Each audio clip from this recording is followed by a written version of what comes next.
Hi, it's Wendy from Shiny Happy World. Happy March! It is not quite spring here. I'm looking out at a very rainy, gray day with bare trees. By this time next month, there will be leaves on the trees and flowers starting to bud, and it's all going to be awesome. But right now, it is still a really great time to stay inside and stitch. So I'll show you what's going on here at Shiny Happy World. First off, we have the new Ami Club pattern. This is Boone Bunny. Isn't he cute? So it's a little early for bunnies. Easter is late this year. It's not until April 21st, I think. But I wanted to give you guys plenty of time to stitch up some bunnies.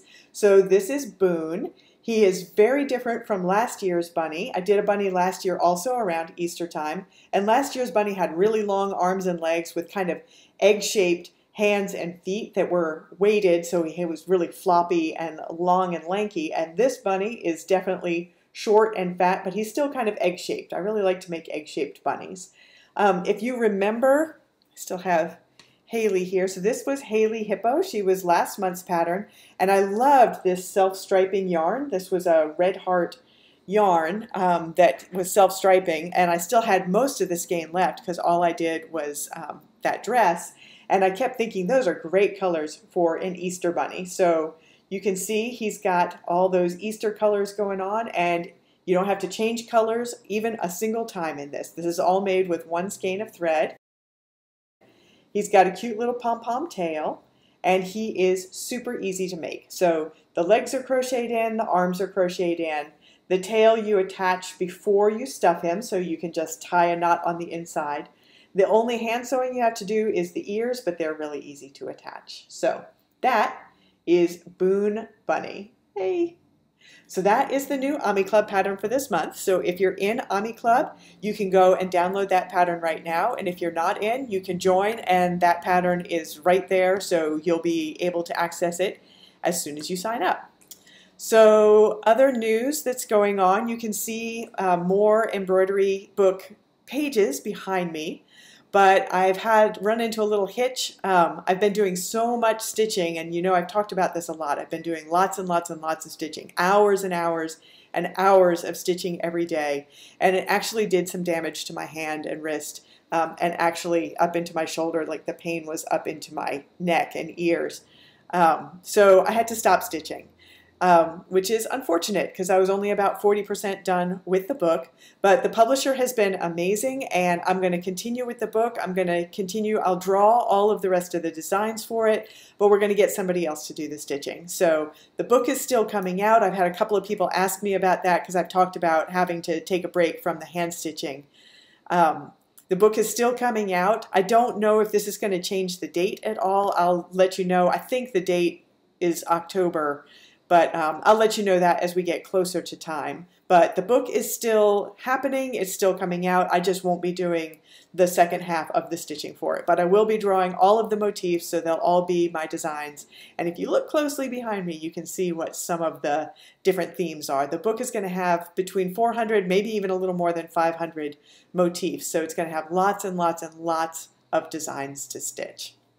So, speaking of injuries and having to take a little break from the hand stitching, I can still do machine work, and that is a good thing because it means that what I'm doing is moving up the launch of the Block of the Month Club. So I thought it was going to have to wait until probably April to launch, but now we're going to go ahead and launch it on March. I'm hoping to have everything ready by March 15th. And for those who haven't heard me talk about this before, it's going to be a Quilt Block of the Month Club. You can mix these blocks into all of my other quilt patterns. You'll be able to use them on their own to make a quilt just with that block repeated, or you'll be able to take all of the blocks from the year or however much of the year you participate and combine them all into one quilt. It's totally open-ended. You're just going to get an applique block every month, and the designs are all going to be faces because faces are what I do and faces are what I love. So it's going to be faces like this bear, or like this dog, or this panda bear. So these are all free patterns, or this one is a free pattern. Some of the other ones go to my go to patterns that are available in my shop. But that bear is a free pattern. I'll put a link to it in the notes that go with this video. So this one is a cat. This block is in the Cuddly Cats quilt pattern.